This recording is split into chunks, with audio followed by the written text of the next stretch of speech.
hoy llegamos a uno de los capítulos fascinantes de las Sagradas Escrituras. Nos referimos al capítulo 10 del libro de Apocalipsis. Apocalipsis capítulo 10 dice: vi descender del cielo a otro ángel fuerte, envuelto en una nube, con el arco iris sobre su cabeza. Su rostro era como el sol y sus pies como columnas de fuego. Tenía un librito abierto en su mano. Colocó su pie derecho sobre el mar y el izquierdo sobre la tierra. Y clamó a gran voz, como ruge un león. Y cuando hubo clamado, 7 truenos emitieron sus voces. Cuando los 7 truenos hubieron emitido sus voces, yo iba a escribir, pero oí una voz del cielo que me dijo: sella las cosas que los 7 truenos han dicho, y no las escribas. El ángel que tenía el librito en la mano, que tenía sus pies sobre el mar y sobre la tierra, levantó su mano al cielo y juró por el que vive por los siglos de los siglos, porque hizo el cielo y las cosas que hay en él, hizo la tierra y las cosas que hay en ella, y el mar y las cosas que hay en él, que el tiempo no sería más. Y la voz del cielo habló otra vez conmigo y me dijo: ve y toma el librito que tiene el ángel en su mano. Y fui donde estaba el ángel con el librito abierto y le pedí que me diese el librito. El ángel me dijo: tómalo y cómelo. Te amargará el vientre, pero en tu boca será dulce como la miel. Y tomé el librito y lo comí, y fue en mi boca dulce como la miel, pero amargó mi vientre. Y luego me dijo: es necesario que profetices otra vez sobre muchos pueblos, naciones, lenguas y reinos. Palabra del Señor. Qué maravilloso este capítulo. El personaje central de este capítulo es el ángel con el librito abierto. Y cuando usted ve las características del ángel, allí dice que ese ángel venía envuelto en una nube, tenía el arco iris sobre su cabeza, su rostro era como el sol y sus pies eran como columnas de fuego. Es una descripción ¿de quién? De Cristo. Cristo es el personaje central del Apocalipsis, es el personaje central de este capítulo 10 de Apocalipsis. Y siempre en la Biblia se asocia la nube ¿a quién? A Cristo, al Hijo de Dios. Por otro lado, dice que su rostro era como el sol. Cuando usted ve la descripción del ángel, no es otro personaje, sino Jesucristo.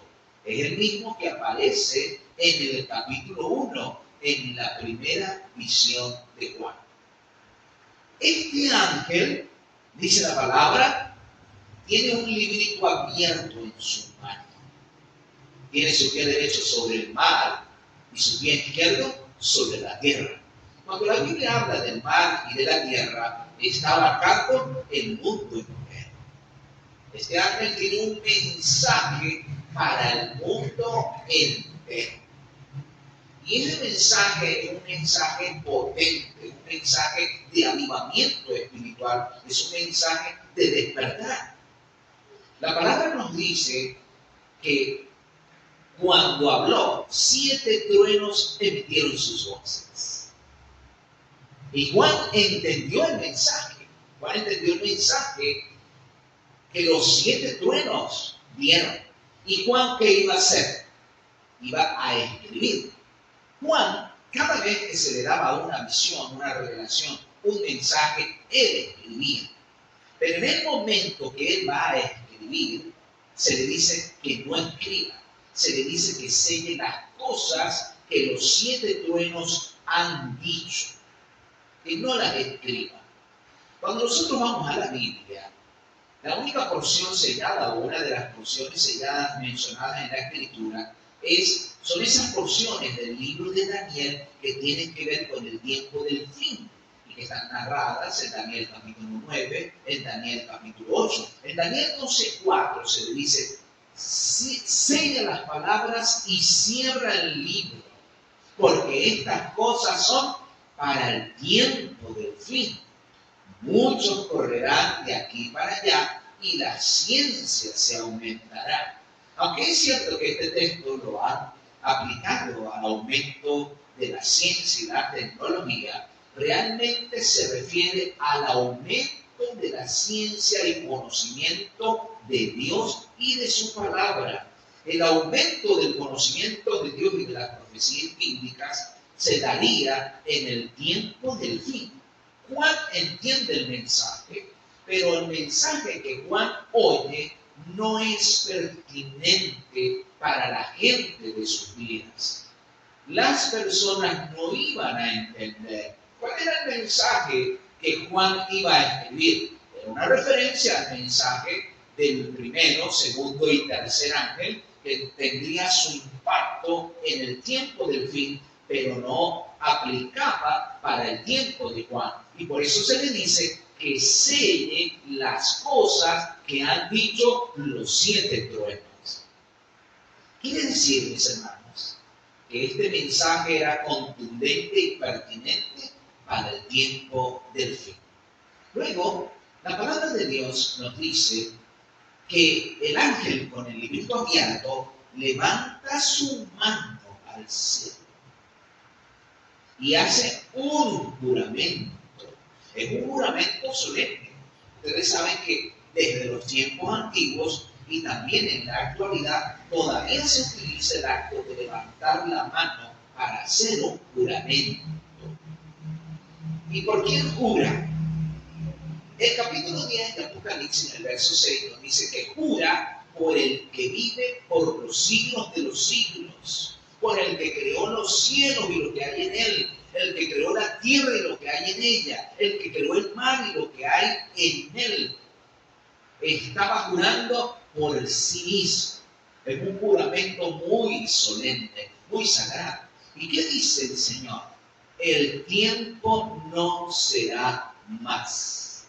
O sea, todas las profecías del tiempo, como la profecía de los 1260 días, que tiene que ver con el periodo de la supremacía papal, con el tiempo de los 2300 años de Daniel 8:14, que llegaba hasta el tiempo del fin. Ya en la Biblia, ya en el tiempo, no hay más profecías de tiempo. No hay más cronologías bíblicas, no hay tiempos cronológicos determinados o profetizados. Ya con ese periodo terminaría entonces toda profecía de tiempo, y desde esos tiempos nosotros estamos viviendo por la misericordia de Dios en el tiempo del fin. Grande es la misericordia de Dios.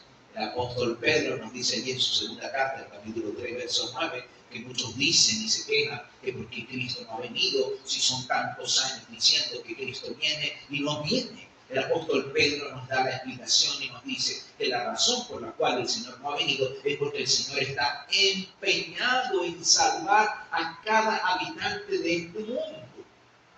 El Señor quiere que cada persona que vive en este planeta tenga acceso a la salvación, haya la salvación en Jesucristo. Por eso no ha venido aún. Pero cuando el reloj del tiempo marque el momento en el itinerario de Dios, Cristo vendrá con poder y gran gloria. Así que, queridos hermanos, la palabra de Dios es muy clara y contundente en este capítulo 10 de Apocalipsis. Ahora, vean ustedes, la palabra nos dice que en los días del toque de la voz de la séptima trompeta, el misterio de Dios se consumará, como lo reveló a sus siervos los profetas, como lo anunció anticipadamente. ¿Cuál es el misterio de Dios? La palabra de Dios nos habla en varias porciones de la Escritura y nos dice que el misterio de Dios es el plan de salvación. Todo lo que Dios ha hecho para salvar al hombre. La Escritura nos menciona en este periodo un periodo muy particular de investigación de la Biblia, de profundización en las profecías bíblicas, de comprensión de las profecías bíblicas. A lo largo de toda la historia del cristianismo, se ha hecho un esfuerzo, los investigadores de la Biblia, por entender esos periodos proféticos. Pero esos periodos proféticos no se entendieron en otros tiempos de la historia porque no eran para ese tiempo. Pero cuando llegó el tiempo del fin, la profecía de los 1260 años llegó a su feliz y satisfactorio cumplimiento. Cuando llegó el cumplimiento del tiempo, la profecía de los 2300 años, que comenzaba en el año 457 a.C., llegó a su cumplimiento. Entramos en el tiempo del fin. Alabado sea el Señor. Ahora vean ustedes. Dios es la voz de Dios que le habla y le dice a Juan, mira, ve al ángel y dile que te dé el librito. Y Juan obedece. Juan obedece, recibe la orden allí en el versículo 8 del capítulo 10 de Apocalipsis. Y Juan va donde está el ángel con el librito abierto en su mano. Le pide que le dé el libro. Y el ángel le da el librito y le dice, toma y cómelo. Cuando lo tomas, amargará tu vientre, pero en tu boca será como dulce como la miel. Juan, en ese acto, en esa orden que recibe, está personificando a los hijos de Dios en ese periodo profético. Vean ustedes que Juan recibe la orden de comer. No es que se come un libro. Los chivos comen papel, ¿sí? No es que Dios está dando la orden de que comamos papel. No. Comer el librito es entender las profecías bíblicas. Porque el librito al cual está haciendo referencia, porque es un libro pequeño, o sea, es una porción del libro de Daniel, son las porciones del libro de Daniel que tienen que ver con el tiempo del fin, como ya mencionamos, el periodo de los 1260 años, el periodo de los 2300 años, que no se había entendido en el pasado, pero que se entendió en el tiempo cuando llegó su cumplimiento.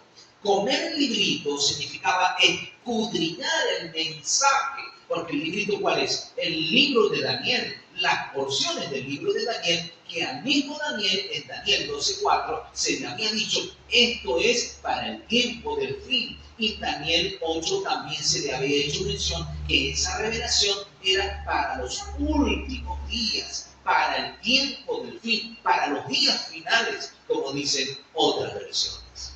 Mis queridos, hubo un movimiento poderoso de avivamiento espiritual en el mundo y especialmente en los Estados Unidos de Norteamérica, liderado por Guillermo Miller y conocido también como los adventistas, pues se proclamaba con mucho fervor desde el año 1840, bueno, desde antes, pero con mayor intensidad, desde el año 1840 hasta el año 1844, que Cristo vendría en octubre de 1844. Eso para los pioneros, eso para los adventistas, para los mileritas de ese tiempo, era un mensaje dulce, un mensaje espectacular. Mira, es que cuando usted ama a alguien y ese alguien usted tiene tiempo sin verlo y usted sabe que ese alguien tiene años sin verlo y viene a visitarlo y viene a estar con usted en su casa, eso le produce que mucha felicidad, mucho gozo, mucha expectación, mucha alegría de saber que se va a volver a encontrar con ese ser amado. La iglesia ama a Jesucristo con todo su ser y la esperanza de la venida de Jesús es la bienaventurada esperanza. es la más cara de todas nuestras esperanzas. Y para los creyentes de 1840 que proclamaban que Cristo vendría en el año 1844, eso era el mayor gozo, la mayor felicidad. Lo proclamaron con un fervor, con un gozo, con una intensidad tan grande que rebasó todas sus capacidades. Miren, un avivamiento espiritual tan poderoso. Las cantinas se convertían en iglesias, los teatros se convertían en templos, los lugares de placer se cerraban y se abrían para escuchar la predicación de la palabra de Dios.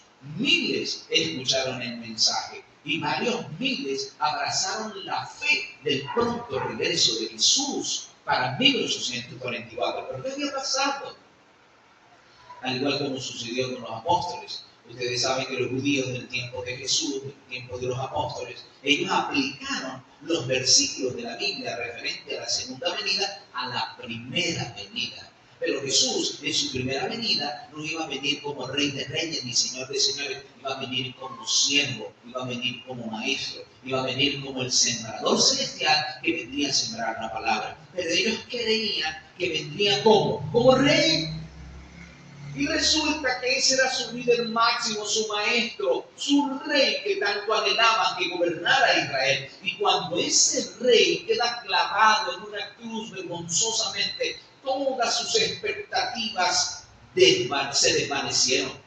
De hecho, cuando Jesús aparece a aquellos apóstoles camino de Emaús, ellos le dijeron sin saber que él era Jesús: y nosotros que creíamos que él era el que había de redimir a Israel, habían sufrido un gran chasco, una gran decepción. Ahora, ¿por qué lo habían sufrido? Porque habían malinterpretado las Sagradas Escrituras. Ahora, de todos modos, es bueno saber que Dios hace previsión para toda emergencia que tiene su iglesia.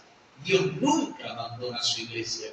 Dios siempre está con su iglesia en toda emergencia, en toda eventualidad, en toda dificultad. Y así como los adventistas esperaban a Cristo con todo el fervor, y llegó aquel 22 de octubre y se reunieron en distintos lugares. La mayoría de ellos, por no decir la totalidad, dejaron de cultivar sus tierras, entregaron sus casas, entregaron sus propiedades, dieron su dinero a la causa del evangelio, de la predicación de la venida de Cristo. Pero cuando aquel 22 de octubre de 1844 Cristo no vino, aquello produjo una gran decepción en sus corazones, una tristeza muy profunda. Irán Edson, uno de los pioneros de aquel tiempo, uno de los adventistas de aquel tiempo, dijo: cuando llegaron las 12 de la noche, cuando el reloj tocó las 12 campanadas y Cristo no vino, sentimos como que todos nuestros anhelos, todos nuestros sueños habían desaparecido. Y lloramos, y lloramos, y lloramos hasta el amanecer. Mis queridos, fue un golpe duro, fue una prueba muy dura para los adventistas de aquel tiempo. Soportar las burlas, el desprecio de la gente, de los incrédulos, al saber que Cristo no había venido el mensaje que con tanto fervor ellos habían proclamado. Por eso Juan, en esta visión de Apocalipsis, él se hace parte de la visión cuando se le pide comer el librito, y se le dice que al comer el librito, aquel librito como fue a su paladar, dulce como la miel. Era un mensaje muy dulce, saber que Cristo vendría en breve. Charles Fitch, un famoso predicador adventista, unos días antes del 22 de octubre de 1844, estaba bautizando en un lago bastante pequeño. Llegó un grupo de personas para bautizarse y él los bautizó. Cuando estaba saliendo ya de aquel lago del bautismo, viene otro grupo para ser bautizado. Y él también vuelve a entrar y los bautiza. Después que ese grupo se bautizó y ya salía para irse, llegó otro grupo de personas para ser bautizados. Y él los bautizó.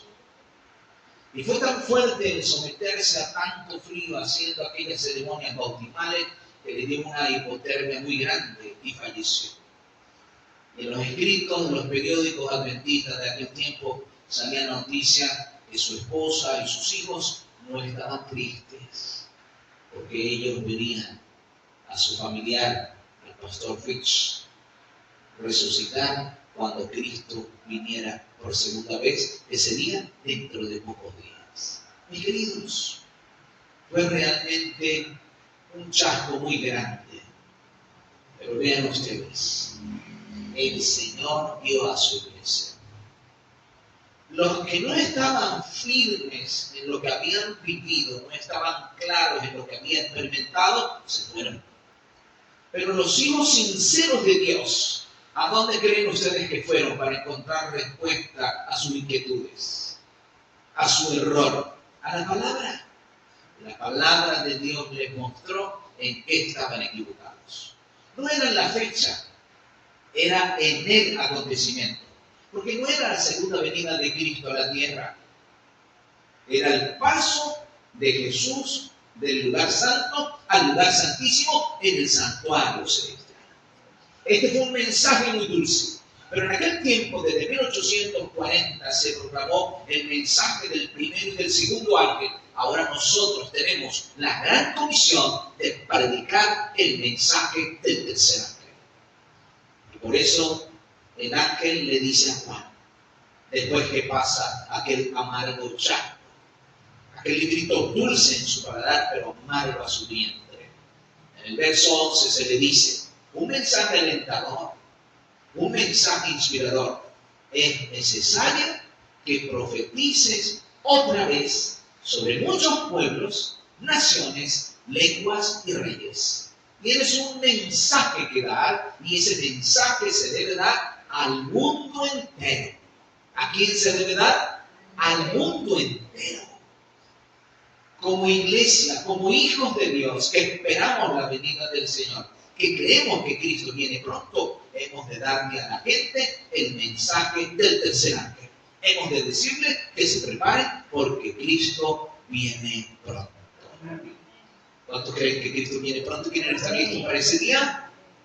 Que Dios les bendiga. El Señor los afiance en esta bendita esperanza.